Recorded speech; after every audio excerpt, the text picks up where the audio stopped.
Hello everyone.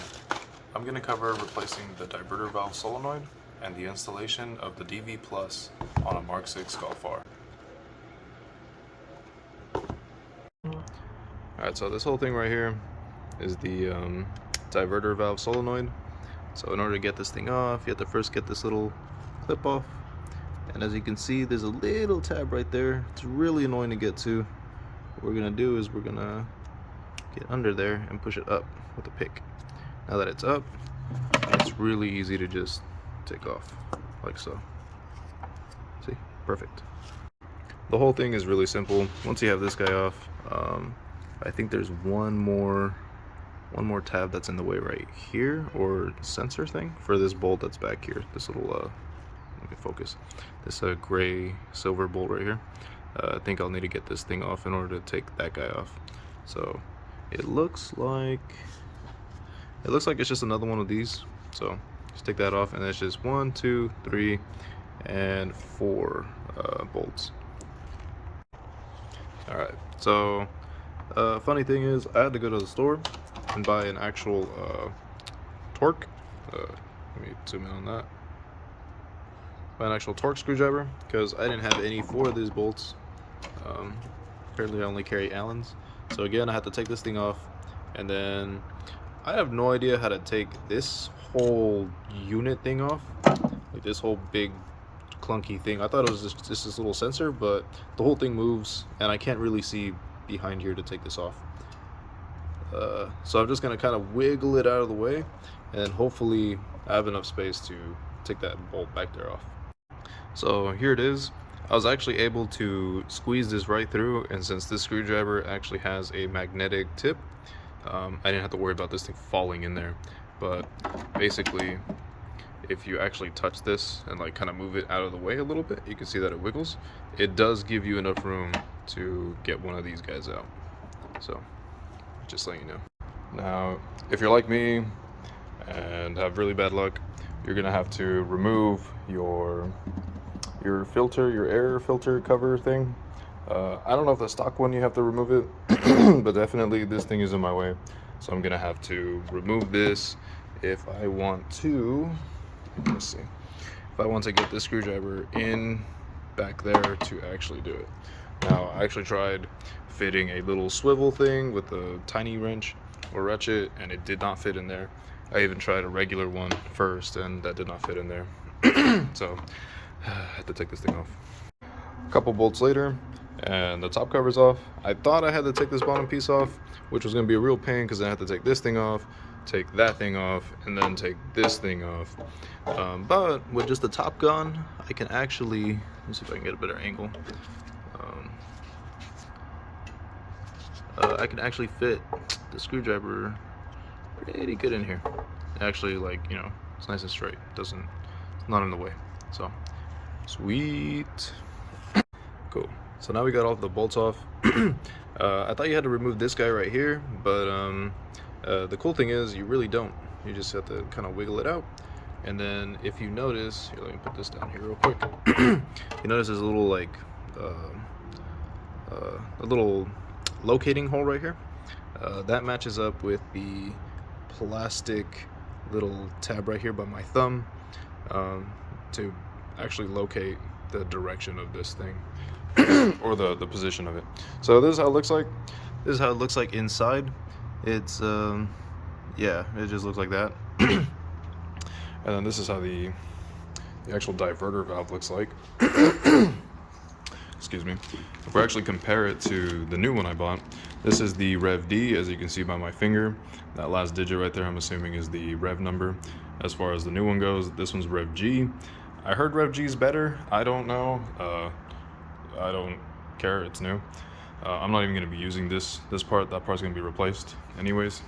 But as far as like differences go, you know, this thing has like a little basket. It doesn't really look that bad. So hopefully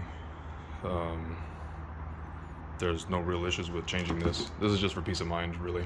The actuation of the valve, it has some resistance when first pushing it, and then it goes smoothly.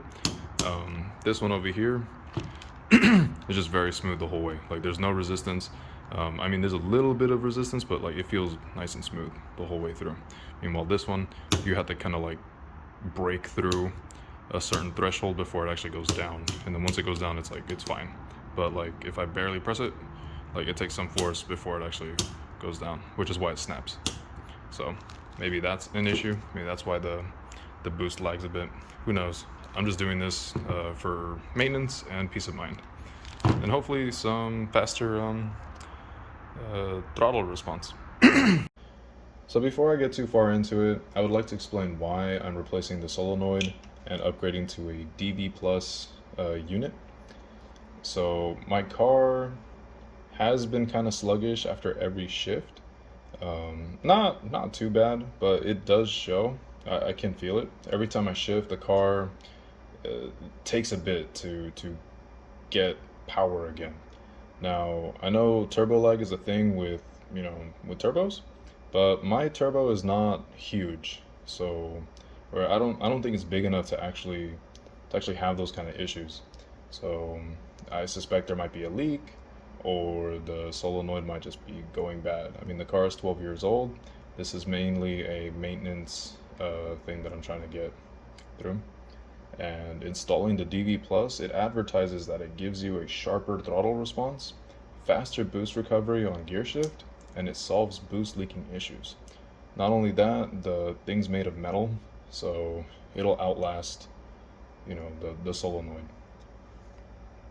Alright, so here we have the instructions for what is the Go Fast Bits DV Plus valve. So the package comes with this, comes with 3 bolts, one skinny long screw, the actual spacer, I don't even know what that would be called, but because that over there is the solenoid, the little new guy right here.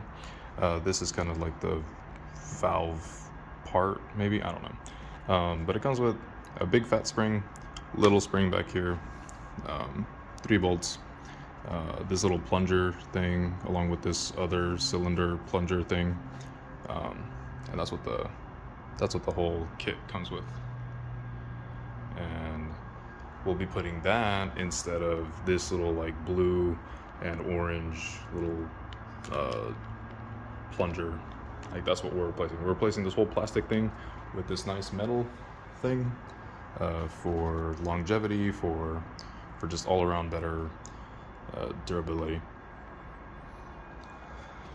So this box comes in this box, and then that box has this little cover, and then this cover covers this whole foam thing. Pretty cool. It actually comes with instructions. The instructions are very clear, and I'm so glad that this company does this. So the one that my car had was Rev D. Rev G, I'm hoping is the most updated version, because these things have had problems in the past. I think the Rev C had problems, I don't know. But I think from what I read on online forums, the Rev G is actually the one that's worth getting. So that's why I bought it. If I'm wrong, please correct me. But if not, here's the instructions. Basically, you keep the old yellow O-ring and the old solenoid, which is this big thing. Other than that, this whole plunger thing right here goes away, and then you replace it with the Go Fast Bits little thing right there, the little plunger and the spring, and then you replace these two as well. So let's actually try to do that. So here's the unit disassembled. I'm actually gonna take this off because we're gonna replace this spring as well.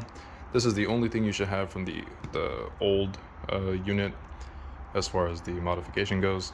This thing was pretty easy to take off. This spring was on this guy right here, and then this, you probably can't see it, but it has like a countersink on this outer aluminum piece. That's basically what the spring guides itself with, and it's just tucked in there like so. And the instructions said for the Rev G right there in the center of the screen, the arrow basically tells you to pull off from that blue diaphragm. So basically what I did is I pulled this right here, and it felt like I was gonna tear something or break something, and then this thing literally just popped off. Like it just popped off. So that was cool. Thought I broke it, but I didn't. So there's that. And then same thing with this one. You would just pull, I'm assuming, this outer edge out, because as you can see right here, this whole lip thing came off. which this whole lip thing down here comes off as well. So I'm assuming you would have to pull this outer edge and then pull up. I'm not going to do it because I don't need to. I'm probably going to use this as a spare. I don't want to mess anything up on that guy if it's actually still good. So let's get installing to the actual Go Fast bits. So here's the kit, all that it comes with except for this screw back here. This is the old screw. I wanted to show you the difference between the length of the old screw versus the new ones. Since this is a thicker piece and basically is kind of a spacer for this giant plunger, this plunger and all this stuff that goes in there is probably a lot bigger than what this is together. So that's probably why this spacer had to be bigger, and thus needing longer screws to install the unit. So I just wanted to show you that. This is not going back into the car, but the assembly goes as follows. So you take the spring, according to this thing right here. You make sure this yellow gasket stays on there. You put the spring in. Once that spring's in there, you put this guy right here. The instructions also tell you to make sure that it has all the O-rings, like the old part that this yellow O-ring is in here. Make sure that the red or black O-ring that's right here is actually on there. And then, so now that we have the little spring, we have this little mini plunger, which feels great, by the way. We put this guy, and this guy, same thing as the old one. It has a little notch here for this plastic bit right there. So you make sure you line up that notch and you put it the way it's supposed to be. And supposedly these things click on. It might take you, might need two hands for this, so I'm actually going to put the phone down. As you put it down, the instructions do say that it clicks in place, and that the force required to click this in place might deviate between solenoids, depending if you use like an old one or if you use a new one. You know, some might click, some might not. So I'm gonna show you right now what I just did. So using the instructions I told you before, I didn't do anything else other than what I told you I was doing. I put it on, lined it up with a notch, made sure, oh actually you can see the notch right there. So I lined it up. It was kind of like a tight, snug fit. As you can see, it's not completely crushed in there or whatever. That'll change once the screws are in there. But we have this part right here. Hopefully it doesn't just like pop off because of the pressure. So after you put this bad boy in here, you make sure that the O-ring is in there, which again, double check this red O-ring is in here. It does not say to oil the, like usually with moving mechanical parts that have some oil in it, usually, you know, you like put a finger's worth of oil like around certain areas. These instructions do not say that, so I'm not gonna do that. So now the next thing to do, after you check that the O-ring is in there, you put the spring, which I'm assuming, okay, the spring has flat ends. You can see that they grinded the surface of both these ends, so it's nice and flat. So that's cool. We just put it in there, like so. And then these instructions say that this plunger is next. Brass cup, like hollow cup first, and then that orange plunger surface on the outside, and then cool. Now that I got this all together, I'm gonna go install it with these brand new screws. Cool. Anyways, these are Allen's now, which sucks because I bought torque screwdrivers for the old one. The old one were Torx. These are not Allen's, so hopefully I have those. So here's the unit now. As you can see, the little notch lines up here. This top face does not have a notch, so I'm assuming since that has a hole right there, I'm just gonna line up where this notch was on that hole right there that I'm pointing at right there. You probably don't need to, and you can probably orient it however you want, but since the sensor was back there, I'm gonna line it up like, oh shoot, the little plunger's coming off, like so. And since my actual Allen wrenches don't want to show up, I have to use this stupid thing, so hopefully I can actually do it with this thing. Let's give it a shot. Now, unfortunately, the instructions do not say what the torque specs are of the 3 bolts. The old one, you know, the old bolts, they were kind of stuck on there. I'm gonna assume because of age. So, other than that, they broke free pretty easily after that initial, what would you call it, like breaking point of the bolt. So I just put these on. I put these on hand tight, about as hand tight as you can get with this awkward freaking tool. I love these things and I hate these things at the same time. I was actually able to do it, so I just had to like push this thing to the side and then awkwardly turn this thing. So I got the whole thing on there. It looks great, and by looks great, it looks stealthy as hell. So you can't even tell that I have a little modified thing right there, so that's cool. Not that this car is stealthy. I mean, I have a carbon fiber thing, so, and a pod filter, so that's not very stealthy at all. But cool.